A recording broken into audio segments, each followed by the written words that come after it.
state of the black student? Of the black student? Yes, ma'am. I'm not sure in what sense. I think today's black student in higher education probably comes a little more academically equipped because many of you have been in pretty nice schools. That's not true for all students. So I think in comparison to, say, some of the first crop of students that came, that you all are much more computer savvy and other, technological things because of your generation. So I think that you come quite capable of doing work. My biggest concern is y'all are very unconscious. You are socially unconscious, that you really think that all is well because you're here, and not really conscious of the realities of the world in which you are involved, both here on the campus as well as in the broader society. I think that, as you've said sometimes in class, that you're really very steeped in this vulgar, materialistic idea of yourselves and what you want out of life. And in that sense, I think many of you are just really setting yourselves up for a great disappointment in the real world. Because even though you've heard all your lives that you all that, in the real world you're not all that. But having said all of that, I think that with good guidance and direction, that you all, in my mind, are sleeping giants, that you have the great potential to really, really be good social, political, cultural, and economic transformers on behalf of your people specifically, as well as of all people in general, So I just hope that there would be ways that we could help guide you better in that direction, so that your education would be much more socio-culturally and politically useful and transformative towards society, if that makes sense. Yeah. So you say we're sleeping giants. My next question would be, how do we wake up? Good question. First of all, you got to know you're asleep. Gotcha. Okay? And so you've got to start questioning yourself, because, see, you see the social realities. And you've got to start questioning, wait a minute.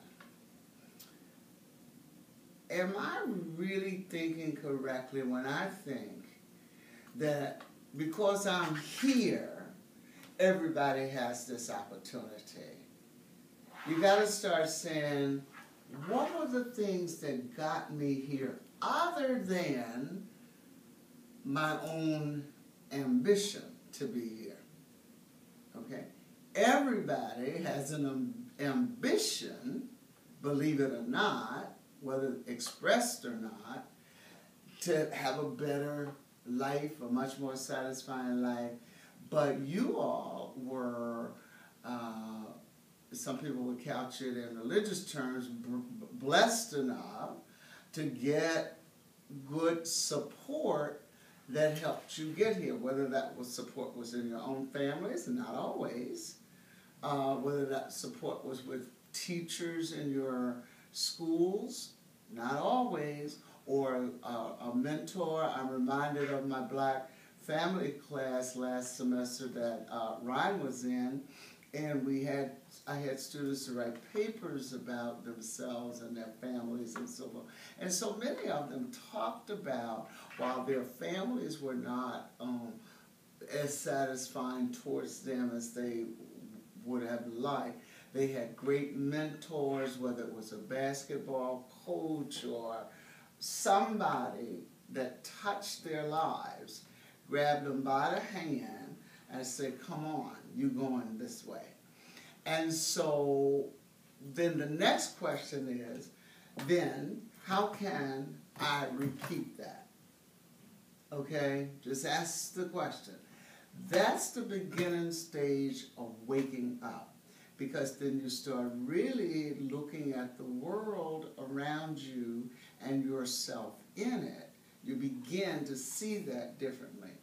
And finally, take full advantage of the opportunities, though limited, that you have at MTSU or whatever educational environment that you're in, to learn the truth about yourself. Not from somebody else's perspective, but from the perspective of the people who lived it also. That's what I'm talking about, Black Studies. You know, just taking one course will help wake you up, you know? And then you got to be dedicated to keep waking up, okay?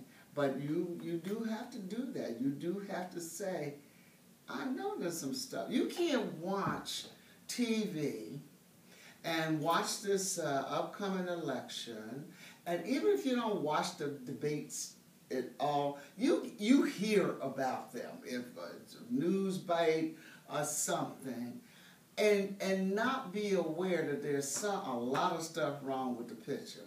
When you got somebody like Newt Gingrich, who could become president of these here United States, who is saying, well, we got to get all the black people off of welfare. And the way you do it is you stick a mop and a bucket in their hands when they're in high school. He really is talking about you. Right. Okay? So even if you just know a little bit, you got to say, wait a minute, what's wrong with this picture? How come it's not like what I thought this world was? Or anything. When you hear that the first African, I don't care where your stance is about Barack Obama or whatever, but you got to know that's a significant thing that he managed to become the first black president. But when you hear that every step of his way, there are roadblocks, you got to finally say, wait a minute, what is wrong with that picture? So again, you kind of start asking yourself questions. What's wrong with this picture here? Why does this feel? Because your feelings really don't fool you. I think a lot of times students do know something is not right, but they don't want to take the responsibility of thinking about it, let alone doing something about it. But if you just thought about it, then the next thing is that you would have to do something. I think a lot of students avoid that because they don't really want to do anything, and they really think, you hear me say this in class a lot, I know Ryan is used to it, they really think they can get out of life alive. You don't have to die to go to heaven. You think you can go to heaven alive. You know, and so you delude yourself, and then further down the road, I've run into students, 10 years later, and many of them will own it. That, Dr. Wade, I just wish I had listened to you 10 years ago. And they start telling me their story. And I said, well, baby, I understand. But you know what? All is not lost anyway, because see what you're doing is you're waking up. You're not wonderful. So for them, it may have taken 10 years. But you'll get forced to wake up whether you think it or not. I just want you to wake up a little earlier. Man, that's awesome. Okay. Okay. Thank you so much. That's all we needed. Okay.